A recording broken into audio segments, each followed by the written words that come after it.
Et si pour trouver les successeurs de Romain Vatel, Alexander Lévy et Johan Lopez Lazzaro, champion du monde par équipe en 2010, il fallait désormais traverser l'Atlantique et se rendre aux États-Unis. Ce matin, Renaud Gris, l'entraîneur des équipes de France messieurs amateurs et donc un des hommes clés du doublé championnat du monde, championnat d'Europe, se rend à la Texas Christian University, dans la périphérie de Dallas. C'est là que s'écrit depuis août l'avenir de Julien Brun. Après son bac, l'ex-pensionnaire du Pôle Espoir et du Pôle France a été recruté par la prestigieuse université pour renforcer son équipe golf. Aujourd'hui, c'est le tour de Julien.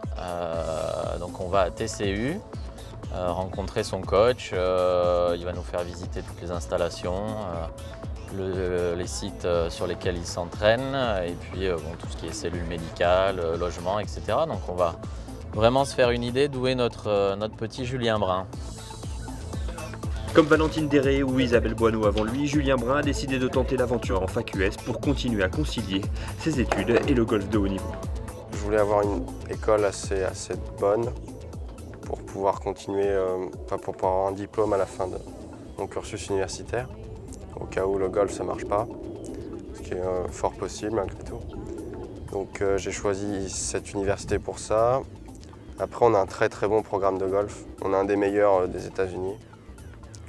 Il est classé dans le top 10 au niveau des programmes, donc ça comprend les facs avec lesquels on joue et les golfs.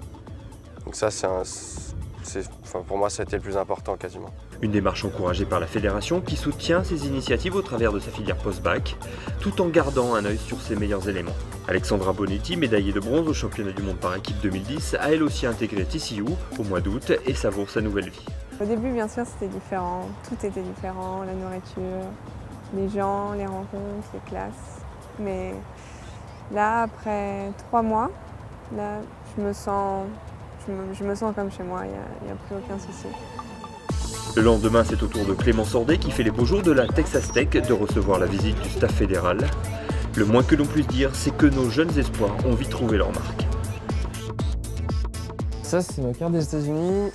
Je vais marquer où est-ce que je suis allé, où est-ce que je vais aller pour les 4 ans. Je vais marquer que je suis allé en Californie avec celui qui est dans ma chambre. Je suis allé à Houston tout seul. Ici, c'est où est-ce qu'on est. Là, c'est où est-ce que celui qui est dans mon équipe vit. On est allé aussi en Florida tous les deux.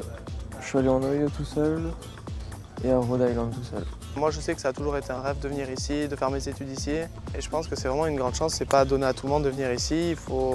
Nombre d'entre nous ont une bourse pour venir aux États-Unis, mais ça nous permet parce que les études sont chères. Mais je pense que c'est vraiment une grande chance de pouvoir faire 4 ans ici au minimum.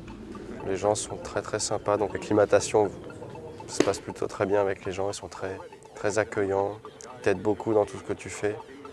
Tous les gens à l'université sont là pour toi, donc ça se passe plutôt très bien sur ce point de vue-là. Et c'est vrai qu'ici, les moyens dont ils disposent pour s'entraîner et étudier sont sans égal.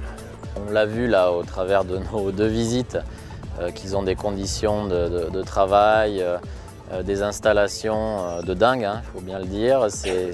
Tout est à leur disposition, tout est très bien organisé au niveau scolaire, sportif, déplacements sur tournoi, etc. Il y a 2 énormes zones de wedging avec une grande zone de putting, avec plein de bunkers de partout, des pentes. On peut travailler à peu près tous les coups, tous les types de coups, toutes les distances. Ça te pousse à la performance, c'est sûr. Et puis les tournois qu'on joue sont très sélectifs. On a joué Murfield Village.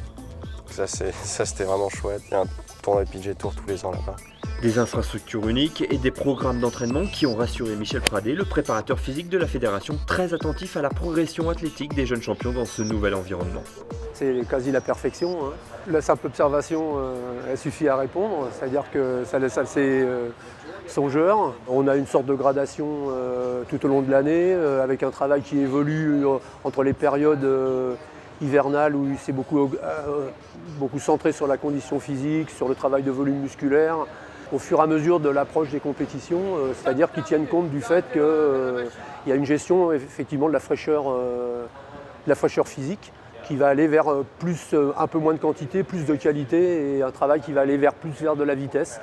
Donc ça c'est une stratégie qui est connue mais qui est effectivement extrêmement saine à mon sens. À ce jour, plus de 30 joueurs hexagonaux poursuivent leur cursus aux États-Unis, une chance pour eux, mais aussi une opportunité stratégique pour la FF Golf. C'est en effet sur ces campus que des joueurs comme Luc Donald ou Paul Kézé, pour ne citer qu'eux, ont pu parfaire leur formation avant de signer leurs premiers exploits sur le sol américain. Aujourd'hui, les coachs US comptent sur le talent de leurs jeunes recrues made in France. Actually, Val was one of the ones that recommended Julian, and he's just perfect for us. He's a very hard worker, he's very organized, he's very disciplined, he's a very good student. And I give a lot of that credit to the French Federation. I think they do a great job of preparing these golfers before they get over here. Clement's been great. We've actually brought in 5 freshmen, and he was our top prospect, and we were thrilled to have him come. And he's been a great addition. He has been extremely positive and a hard worker, and someone that we feel like we can build our program around for sure. Très élogieux sur la qualité des formateurs français, les représentants des universités américaines se préparent déjà à accueillir une nouvelle vague de golfeurs tricolores comme Paul Barjon, futur freshman à TCU, ou Pierre Tillement et Florian Loutre. Une des raisons pour laquelle la fédération aimerait renforcer la présence de leurs techniciens outre-Atlantique, afin d'augmenter la fréquence des regroupements annuels, voire même d'établir une base d'entraînement permanente. La question reste à trancher.